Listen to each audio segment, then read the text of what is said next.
Hey guys, how's it going? It's Chris with That Dumb Movie Show, and today I'm here to talk about Wonder Woman. So I think a lot of you guys may have had a similar emotional journey through this as I have, because I've not really been a fan of the DCEU movies so far. I was particularly burnt by Suicide Squad because I got very excited about that film. I love Harley Quinn, and I just ended up hating it so much, and it broke me a little bit inside. So yeah, that did make me pretty nervous about Wonder Woman because, like Suicide Squad, it was a concept that I really liked on paper, and I liked the idea of setting it in World War One. So I set myself up a little bit for disappointment, I've gotta say. I'm so glad that I wasn't. I loved it, and personally, it's everything that I kind of want out of a comic book movie. It's got big characters and big emotions, and it's epic, and it's rousing, and it's exciting, and it's the kind of movie that brings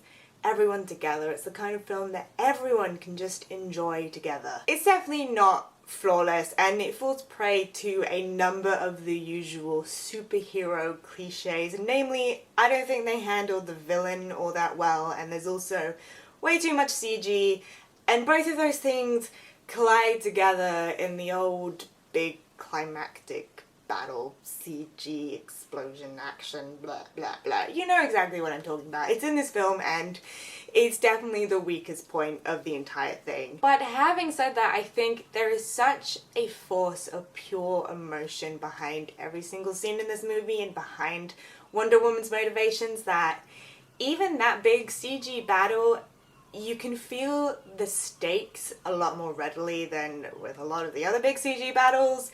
You know, it's not just two people arbitrarily punching each other because there needs to be an action sequence, which I think is something that both Marvel and DC are pretty guilty of. And that is really all down to Wonder Woman herself as a character. I think she is perfect.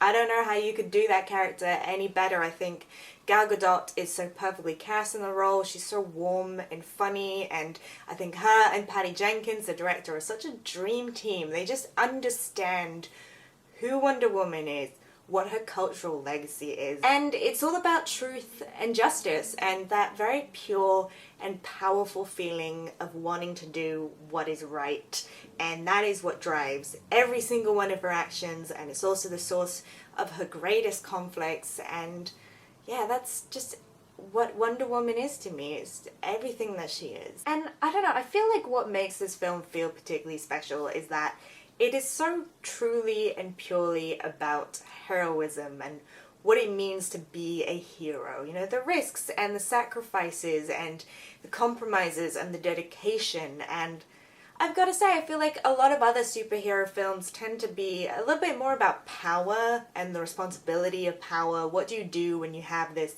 great destiny thrust upon you and when you're so special and so unique? But you know, Diana doesn't see herself as special or unique. She just sees herself as an Amazon, you know, an Amazon like the rest of the Amazons that she's grown up with on this island, until Steve Trevor comes crashing in on through and tells her about the battles of mankind and this terrible gas that's going to kill millions. And so she leaves the island not because she sees it as her incredible destiny, but because she sees it as everyone's responsibility to go help fight evil, to do good. One of the big lines in the film is, "It's not about what you deserve, it's about what you believe." And I will say, I think, you know, it's a particularly poignant message for a lot of women, because we can be made to feel a little powerless sometimes, and just watching all those Amazons fight and just being so cool and badass. And I'm not sure who exactly choreographed those scenes. I think Ryan Watson was the overall fight coordinator, but whoever was involved in creating those scenes, I am just forever thankful, because it was just so incredible to watch. And to add to that, I think one of the things I was the most touched by with Wonder Woman was almost the femininity of the character, because, you know, whenever we talk about Hollywood needing